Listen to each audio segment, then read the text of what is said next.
Olá, bom dia.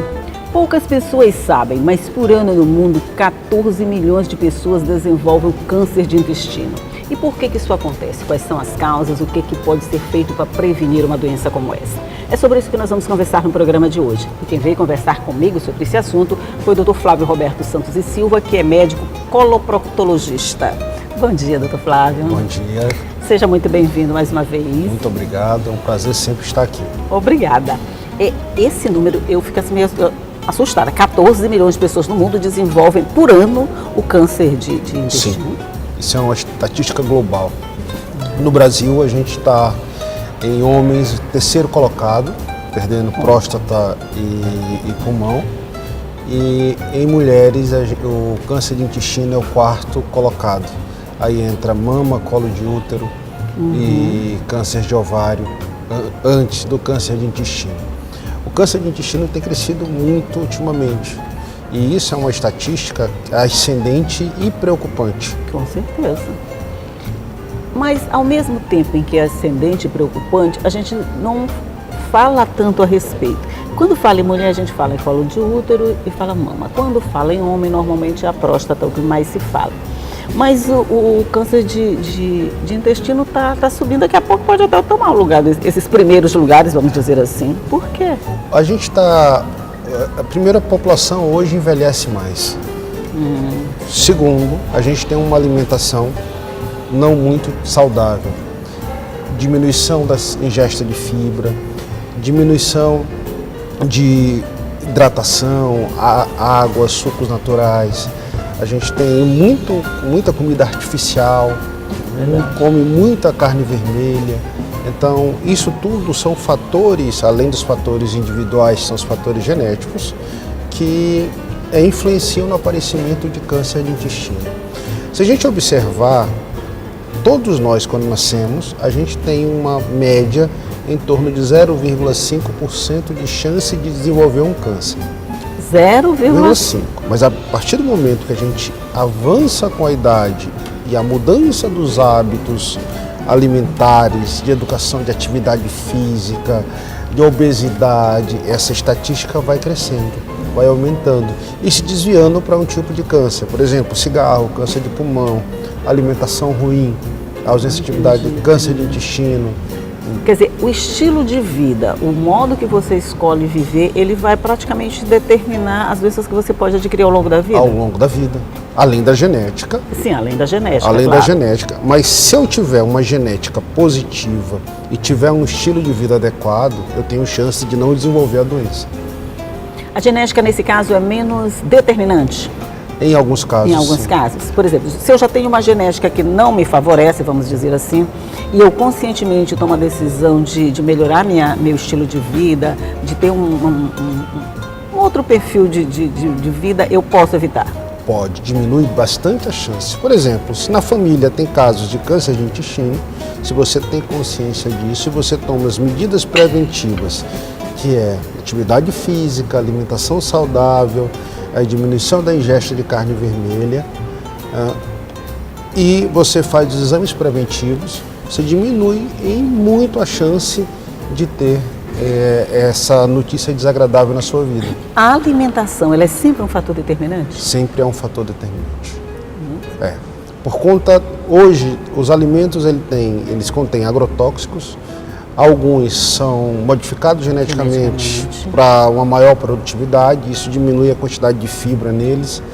A gente tem muito uso de comida rápida, de comida processada, são os presuntos, são as carnes processadas, são os conservantes. Aquela coisa que dá menos trabalho e é mais rápido de fazer. É isso, né? A gente está com falta de tempo, todo mundo anda correndo, né? Aí, por conta disso, a gente opta por uma coisa mais rápida. Isso. E acaba trazendo o que foi complicado para fazer, mas que vai facilitar a nossa vida, mas que vai trazer problema mais tarde. Pode trazer mais tarde, além de outras doenças. A gente está falando isso especificamente para o câncer de intestino. Mas a gente tem aumento de colesterol, aumento da taxa de infarto, AVC, outros tipos de tumores. Então a comida, uma comida desregrada, vai te trazer um prejuízo muito grande para a sua vida. O senhor está falando muito em fibras na alimentação. Qual seria o papel dessas fibras na prevenção de doenças? Simples. A gente tem dois tipos de fibras, as fibras solúveis e as fibras insolúveis. Elas têm um papel de regular o intestino e fazer com que a flora intestinal entre em equilíbrio. A gente tem várias bactérias ao longo do intestino que precisam estar equilibradas para que o nosso intestino funcione bem e a gente não tenha constipação e nem tenha diarreia. A gente precisa manter o equilíbrio intestinal. E esse equilíbrio intestinal depende da ingesta de fibra, depende da alimentação. Por exemplo, o uso indiscriminado de antibióticos destrói a flora intestinal. E aí a gente tem o uso indiscriminado de laxantes, destrói a flora intestinal. Então, pessoas que são constipadas, por exemplo, que usam laxantes excessivamente, elas vão ter uma flora intestinal completamente desequilibrada. Mas isso, para corrigir, é mudança de estilo de vida. Constipação intestinal, ela tem que ser determinada. O tratamento não é com laxante, o tratamento é com uma alimentação, é com atividade física, é com ingesta de água, é com reequilíbrio do intestino. Então, a função das fibras é trazer um equilíbrio intestinal. A água é outro fator determinante. Sim. Fibra e água, elas formariam assim uma duplinha, vamos dizer assim, de sucesso? Muito sucesso. Um exemplo bem simples que eu cito sempre. Antigamente, quando a gente fazia feijão, hoje a gente bota na panela de pressão. Antigamente, quando minha avó fazia feijão, ela deixava de molho o feijão. Então, o que acontecia com a água e com o feijão? O feijão inchava e a água diminuía, ou seja, o feijão absorvia a água. Qual é a finalidade de você ter fibra e água junto? Quando eu faço ingesta de fibra sem água, eu corro o risco daquela fibra ficar seca dentro do meu intestino. E em vez de trazer um benefício, ela vai formar um efeito que a gente chama rolha, a gente chama de efeito paradoxal da fibra. Em vez de ajudar o intestino a funcionar, ele prende mais, porque ele não incha, ele não estimula o intestino. Essa fibra, quer dizer, ela não foi bem aproveitada, exatamente. É isso? Mas o senhor vai me explicar isso já no próximo bloco, fazer um rápido intervalinho, e daqui a pouco a gente volta para continuar falando sobre o papel dessas fibras na nossa saúde. Um minutinho só e a gente volta logo.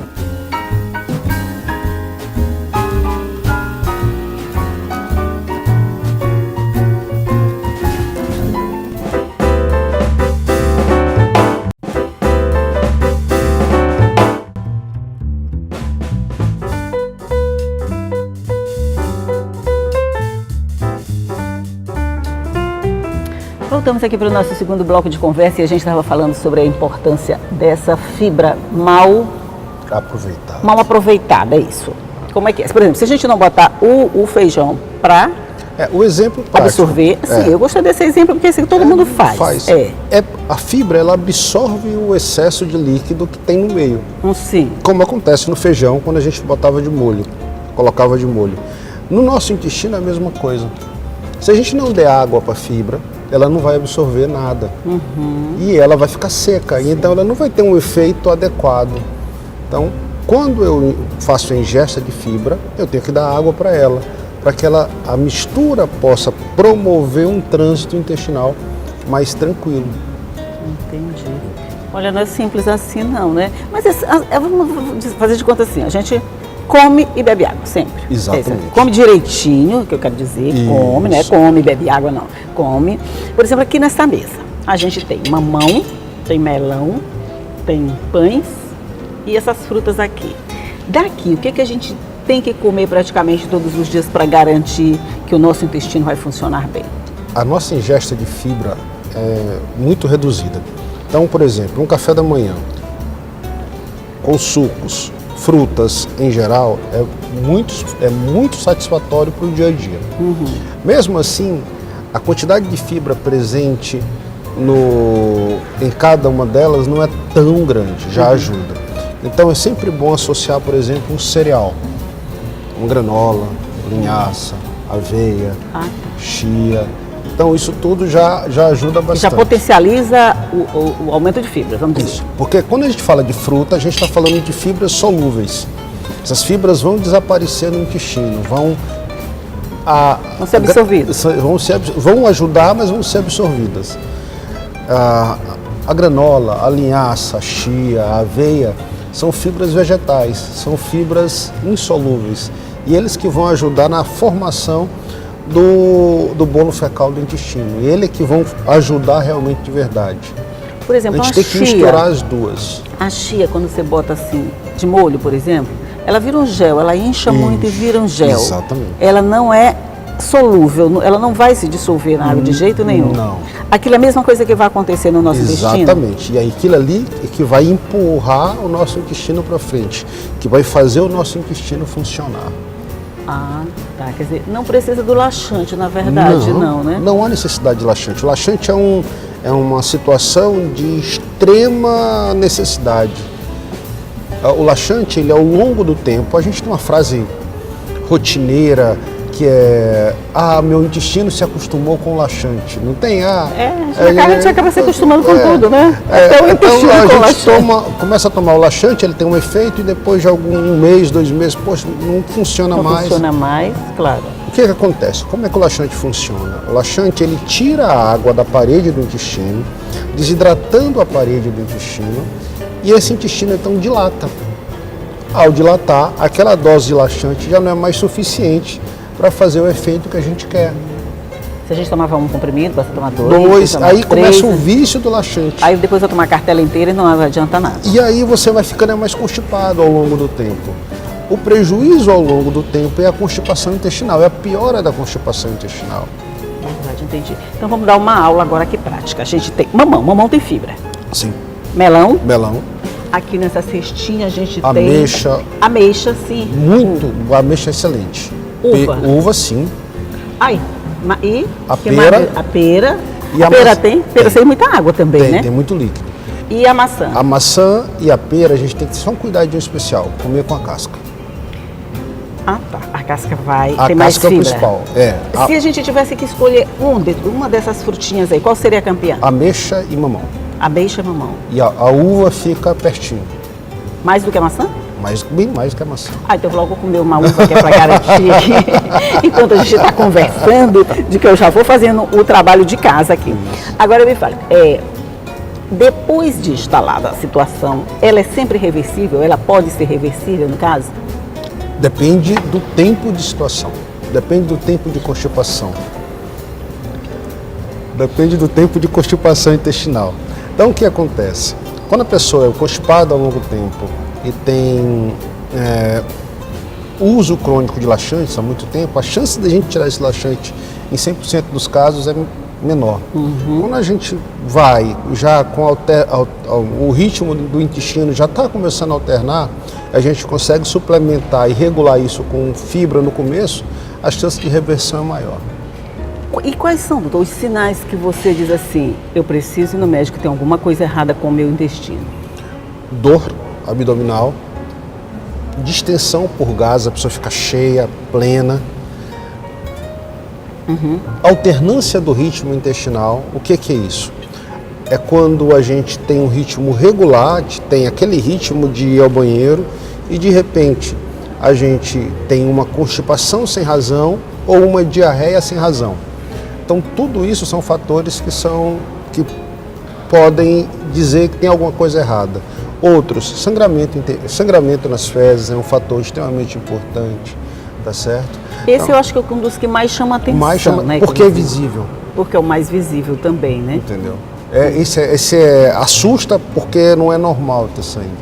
E as pessoas sempre procuram quando ainda tem jeito, ou quando normalmente essa é uma doença que quando a gente chega no consultório ela já está instalada? Assim, muitas das vezes a gente tem a questão do pudor, que ainda é algo muito presente, atrapalha muito. Automedicação, que é, não, eu estou com dificuldade, eu vou lá na farmácia e vou usar um comprimido de algumas substâncias que aparecem em várias... exatamente. Só para dizer o mais conhecido, o mais conhecido, né? Exatamente. Além desses dois, a gente tem uma grande dificuldade, porque até entre uma parte dos profissionais de saúde que de primeiro acesso, muitas das vezes eles iniciam o tratamento com laxantes. E isso também é um fator. A gente precisa educar nós mesmos. A educação não é só para a população em geral, é para a gente. A fase inicial do tratamento de qualquer constipação intestinal e até mesmo alguns tipos de diarreia, a gente tem que usar fibra. Porque lembra que eu falei da absorção de água? Absorção de água. Se a pessoa está com diarreia, eu boto uma fibra insolúvel na dieta dela, o que vai acontecer com a água da diarreia? A fibra vai absorver e vai formar fezes mais sólidas. Ah, entendi. A goiaba, todo mundo diz assim, toma um chá de folha de goiaba ou come uma goiaba que ela vai dar o resultado que você espera. Funciona? Não. Oh, não? Goiaba, banana e a maçã sem a casca, elas têm altas taxas de tanino. É uma substância que está presente na uva, mas a uva tem boa quantidade de fibra na sua massa interna. E o tanino, ele é naturalmente constipante. A fibra da banana, por exemplo, e a banana tem uma série de controvérsias com relação a tipos de banana, banana A, banana B, banana C. Mas o tanino é constipante naturalmente. No caso da uva, a uva tem bastante fibra. Mas da goiaba não. A goiaba não. Poxa, eu passei a vida inteira Banana, acreditando nisso. Nós vamos conversar sobre isso no próximo bloco. Eu vou fazer um rápido intervalo. Eu como goiaba a vida inteira. É só um minutinho só, a gente volta logo.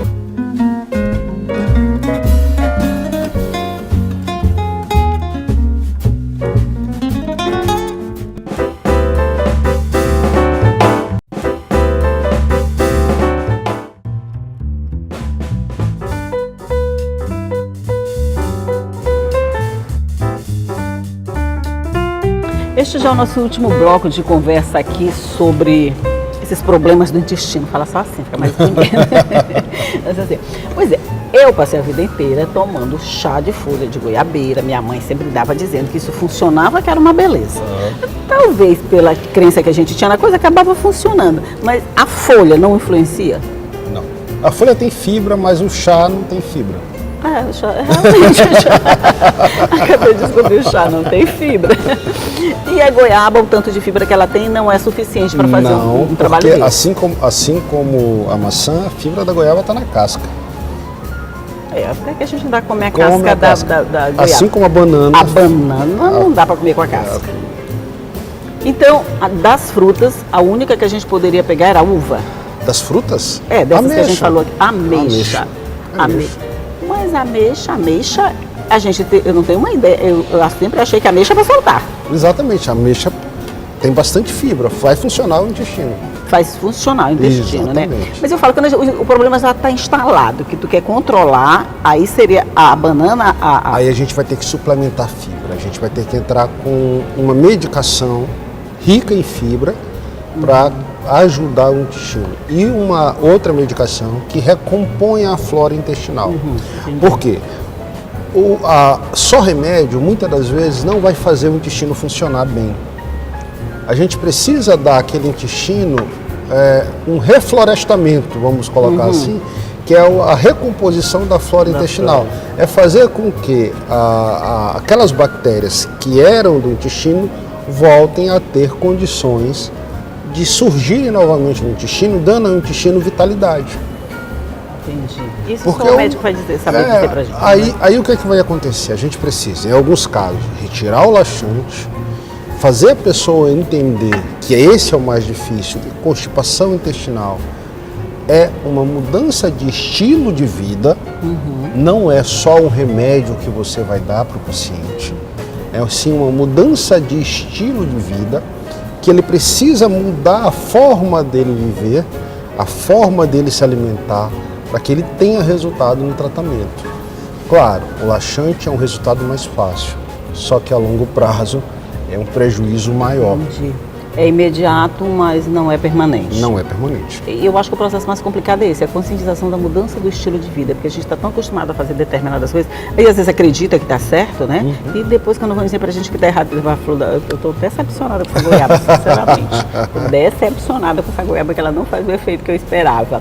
Mas assim, os casos de câncer de intestino, na maioria das vezes eles são letais ou na maioria tem tratamento? Não. Graças a Deus, a grande maioria tem tratamento. O câncer de intestino é totalmente prevenível, totalmente evitável. Por quê? Porque a exceção dos casos de doença genética efetiva, que é menos de 10% dos casos, que surgem logo na adolescência, na segunda infância, e isso já são casos bem dramáticos. Agora, a maioria dos cânceres são prevenidos porque a gente pode realizar a colonoscopia para descobrir pólipos, e a maioria dos tumores vem desses pólipos.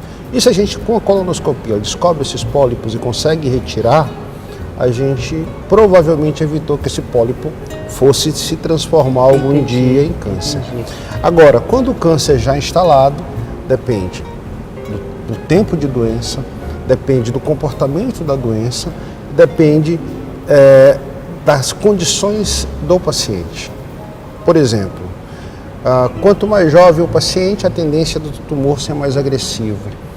E a presença de metástases, ou seja, doença fora do local inicial, doença à distância, é um fator que pode indicar ou não um tratamento de determinada forma. Quanto mais avançado o caso, menor a chance de tratamento. Com toda certeza. Se eu tocou aí na colonoscopia. Colonoscopia como um toque, são práticas que são tranquilas para a medicina, mas que até hoje elas são encaradas com um certo preconceito. Sim. Isso não atrapalha tanto o diagnóstico quanto o tratamento? Sim, muito, muito. Eu já fiz a minha colonoscopia, por exemplo, eu tenho 42 anos e eu fiz a minha colonoscopia ano passado. Hoje a gente tem que entender que... Tem que ser feito uma vez por ano? Depende do caso. Minha colonoscopia, por exemplo, é normal. Eu não preciso repetir todo ano. Eu fiz uma colonoscopia normal. Então, não preciso repetir ela todo ano. Eu preciso repetir, assim, em média de 4 ou 5 anos, dependendo dos sintomas que eu venha sentir ao longo do tempo. Mas, por exemplo, a pessoa tem um sangramento, a pessoa tem constipação, tem diarreia, tem presença de pólipos, isso pode induzir a gente a repetir essa colonoscopia com mais frequência. Tem presença de inflamação no intestino, que é a doença inflamatória intestinal, a gente tem que repetir todo ano. Então, cada caso é um caso, a gente tem que tratar as pessoas de uma forma individualizada. Individualizada, é claro, né? Mas eu conheço muita gente que deixa de fazer o tratamento para não fazer a colonoscopia. Até hoje, é encarado como... A parte ruim da colonoscopia, eu vou dizer como paciente que fui, a parte ruim da colonoscopia é o preparo. Porque, infelizmente, a gente precisa que o intestino esteja limpo para a gente poder olhar o intestino. Sim. Então, o preparo realmente, a gente induz uma diarreia para limpar o intestino. Mas o exame é extremamente tranquilo. Eu fiz meu exame sem sedação. Sem sedação, Sem sedação, extremamente tranquilo. Mas a gente faz a maioria das pessoas com sedação. A pessoa descansa, relaxa. Em alguns casos, dependendo de como o intestino se comporta, dependendo das aderências, cirurgias prévias, a gente vai ter mais dificuldade ou menos dificuldade. Pode ter um pouco de dor ou gás depois, mas é um exame extremamente... Mas acho que é porque o senhor é médico, você está falando com essa tranquilidade toda. Assim. Não, é porque eu tenho medo de doença também. Eu acho que a gente tem que entender que tudo é prevenível desde que a gente procure evitar determinadas coisas. E a gente tem que... Eu sempre acreditei que a gente tem que ser uma espécie de exemplo daquilo que a gente prega. E não é verdade. E não adianta eu chegar e dizer assim, olha... Tem que fazer colonoscopia porque é o exame preventivo de câncer. Doutor, você já fez a sua? Fez? Já. Pronto. Já dá uma certa tranquilidade. E fiz a minha sem sedação. Então, se você entender como o exame é tranquilo. Faz parte. Né? A gente está brincando aqui, mas o problema é sério, é grave e ele tem que ser encarado dessa forma. A colonoscopia é necessária. Precisa sempre de indicação, né? Eu não faço a colonoscopia. Eu vou fazer. Eu quero uma coisa bonitinha, né? Agradável de se fazer assim porque eu estou com vontade. Tem riscos. Tem riscos. A Sociedade Brasileira de Coloprocto tem uma estatística que em cada 1000 colonoscopias haja uma perfuração intestinal, que é uma estatística, uma perfuração intestinal, a pessoa tem que sair da sala de endoscopia direto para a sala de cirurgia. É um risco que a colonoscopia tem. Você já pegou com caso assim? Não, graças a Deus. Eu prefiro não completar o exame a forçar demais e correr o risco de perfurar. É uma questão de bom senso. Você tem que manter o equilíbrio. Você tem que... Muitas das vezes a gente tem que entender nosso limite. A gente também tem limites. Então, ao você forçar um exame para chegar ao fim, você pode estar oferecendo ao paciente um risco desnecessário. É verdade. Então, a gente tem que ter muito bom senso com relação a isso. É melhor ter um exame incompleto do que eu tentar completar um exame e perfurar o intestino e ter que fazer uma cirurgia e algumas vezes até deixar um paciente temporariamente de colostomia. É verdade. Isso tudo, vocês de alguma forma levam ao conhecimento da sociedade? Como é que vocês levam todo esse conhecimento? Para mim, muita coisa que você está falando aí é completamente nova, eu não conhecia. Eu imagino que para a população, do modo geral, também deve ser. Como é que a gente toma conhecimento de todas essas coisas, doutor Flávio? Tá.